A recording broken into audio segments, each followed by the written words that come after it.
Tom Antonio is the SA Best candidate for the seat of Giles. How are you, Tom? Yes, good, thank you. And to your listeners? Yes, I know you've dashed down from the polling booth where you're working hard to get votes there, so we'll quickly get you back out there. But amongst the profile material about yourself, I know you've been a deputy mayor of Whyalla at one point, but you've also got a long history with the video industry. You've got a video store still doing a roaring trade. Oh, well, I wouldn't say roaring trade, but we're certainly providing a service where we were the first video store established in South Australia. So, yes, it's a beautiful store, it really is. So we're providing a service, and my wife runs it, and she's doing a marvellous job. And you've got a high-profile individual coming to visit your store actually just after the state election. No rest for you. Yes, we are. Miriam Murgold, who played in Harry Potter, she's doing a series almost Australian, and they're shooting a program in the video store and also at the Directors College, which was once held by BHP, which has got a lot of history with the establishment of the BHP works in Whyalla. Now, that's somewhere you've got a lot of experience as well. I believe you were an electrician to start off with. You've been in Whyalla for some time. I've been in Whyalla for 44 years, so I started my trade in Victoria in Cuttlefish breweries. As an electrician, I did a year, and of course when I came to Whyalla they didn't recognise apprentices from interstate in South Australia, so I lost a year, started again, and I had my car repossessed, so I certainly know what it was like. I was working 3 jobs at once. My dad contracted cancer at 45 and died at 45. I got hit by a car, severely injured for about 6 weeks in hospital, so almost had our house repossessed. So, yeah, I know what hard work is, absolutely. Yep, and you've had to work hard, and then you got to a point where the community recognised your service to them by elected as a councillor, and then at one stage, while Whyalla was facing some serious challenges with the steelworks, you had a key role as Deputy Mayor. I certainly was. I had a letter from Court of Mentha, who were the administrators, and they said that I did a very pivotal role in making sure the closure was not an option. Absolutely. And, my mantra then was closure is not an option, and that basically what my mantra was. I've worked very hard. We built a very successful business between Whyalla, Port Augusta, Perry and Port Lincoln. We have 4 stores, and we've run them now for something like 40 years. And in that time in my business, I've seen 39 retailers in the same game that I'm in come and go. Yeah, when you mentioned stores, we did mention a video store, but that's not what your primary business is. That's your wife's business. You're in the electrical business. Absolutely. We've got 4 major electrical businesses, everything from computers to white goods to televisions. We've got J-Car stores, all incorporated. They're very successful, and again, we've started those with a total investment of $5,000. That's what we initially started the business with.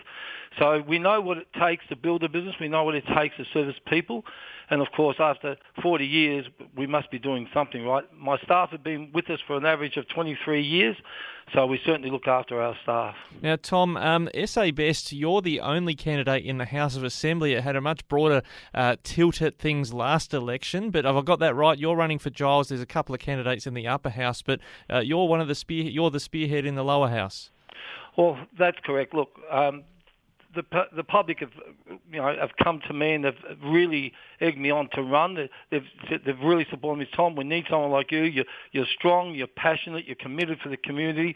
We need someone like you who will stand up and fight for our needs and services. And let me tell you, the seat of Giles has been so poorly neglected for at least 20 years. And I mean poorly, I mean it's been atrocious the way the Labor government's treated a safe seat like Giles.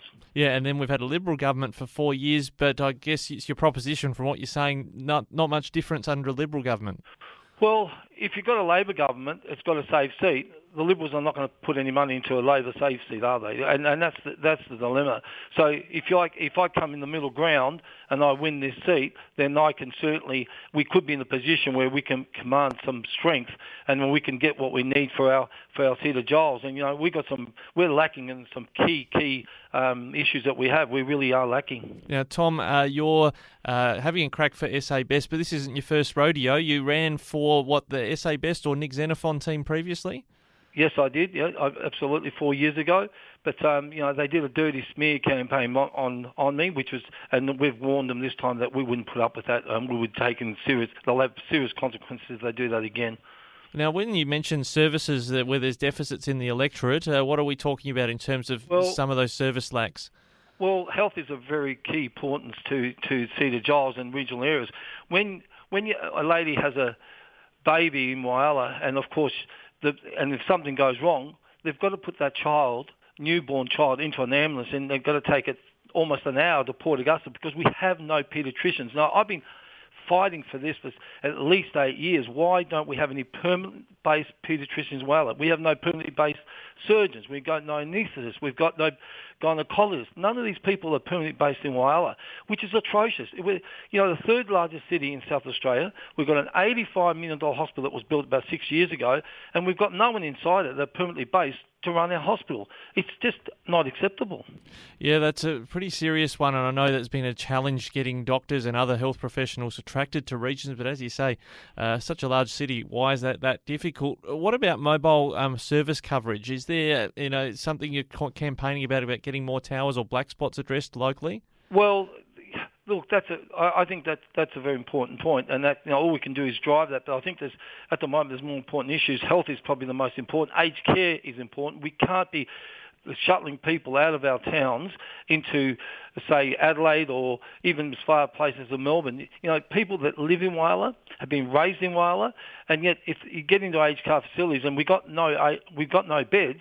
The easiest way for these people is to shuttle them out to areas that could be 100, 200, 300 kilometres away. It's just not acceptable. Our elderly have to be looked after. They have to be kept within our cities. You just can't shuffle them out. That's another important issue. But then we also got to grow our economy, and you've got to be reasonable at how we grow our economy. One of the main focuses I have, well, one of them, is to bring a battalion to Whyalla.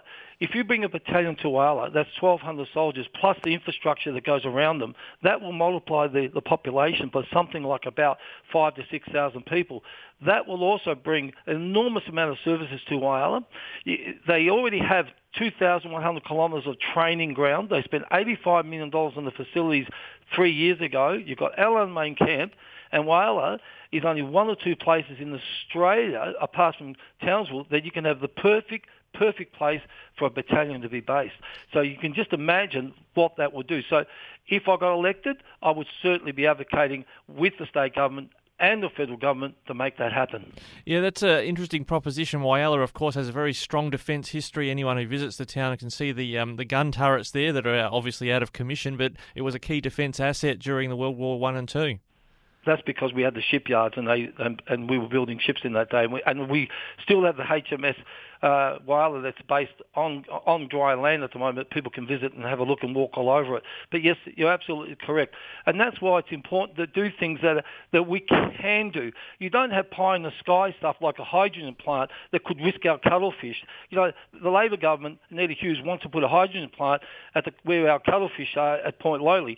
Look, I don't oppose a hydrogen plant, but there's a place for it to be put, and that's not the right place. So, you just can't do that. It's just they haven't done an environment study on it. There's no impact study on it. So really, if we have a hydrogen plant, it has to be somewhere where it's not going to put our cuttlefish at risk. Now, you mentioned that, but when I look at the Liberal Party's commitments, they've put a lot of money, state and federal, towards a desalination plant that they say would be at that upper part of the Upper Spencer Gulf. I gather you have a concern about that as well for the cuttlefish. Can't do that. That's insane. The water in the Spencer Gulf only rotates once in 14 years. You can't put that sort of salinity back in the water. That is just, look, that just can't happen. If you're going to put a desal plant, then you put it right at the mouth of the Gulf, and that would work down near Ceduna. Absolutely, but not here. Just remember, we've got the desal plant in Adelaide that was done by the Rand government, and it hardly gets turned on. So those sort of projects, people got to sit down and think about them logically. And are they going to give value to their communities? I don't think that will give value to our community. If you want a desal plant, then put it somewhere when it won't endanger our environment. Now, just working back on the hydrogen one, what's the concern with the cuttlefish in terms of that impact on the environment? Is the hydrogen one emitting salinated water as well? Well, no, it's not, but they haven't done an impact study on it. They haven't done an environment study on it. It's just a dream. Nothing like this has ever been done anywhere in the world. And, they're spooking at $552 million. It's over $1.2 billion to do a hydrogen plant. Is that really going to bring growth and economy in the town? We don't believe so. Certainly not in Whyalla. Certainly nowhere near Port Bonython. Now, just lastly, because I know you've got to get back to the people at the polling booth, uranium is mined extensively in outback South Australia in the electorate of Giles. Do you have a view regarding the use of uranium for nuclear power? Look, I'm not in favour of uranium, and you can see what's happening now in Ukraine. I certainly don't agree with anything to do with creating nuclear power. Nuclear power's got a place, but we do need it because you need it for medical. It certainly has its purpose in specific areas, but I certainly don't think it's something to be used in weapons. I certainly wouldn't be in favour. But in terms of energy, in terms of like these small modular reactors that even Dan Van Holst Pelican in the neighbouring electorate of Stewart says he's attracted to having small plants in outback towns. Is that something you're attracted to? Well, look, I really not. I couldn't say that I'm in favour of it, but look, they do have a purpose, and if they're well secured, and I mean really well secured, I believe they do have a place. All right, Tom. Thanks very much for your time. You've been generous. Appreciate it, and all the best on Saturday. All the best. Thank you.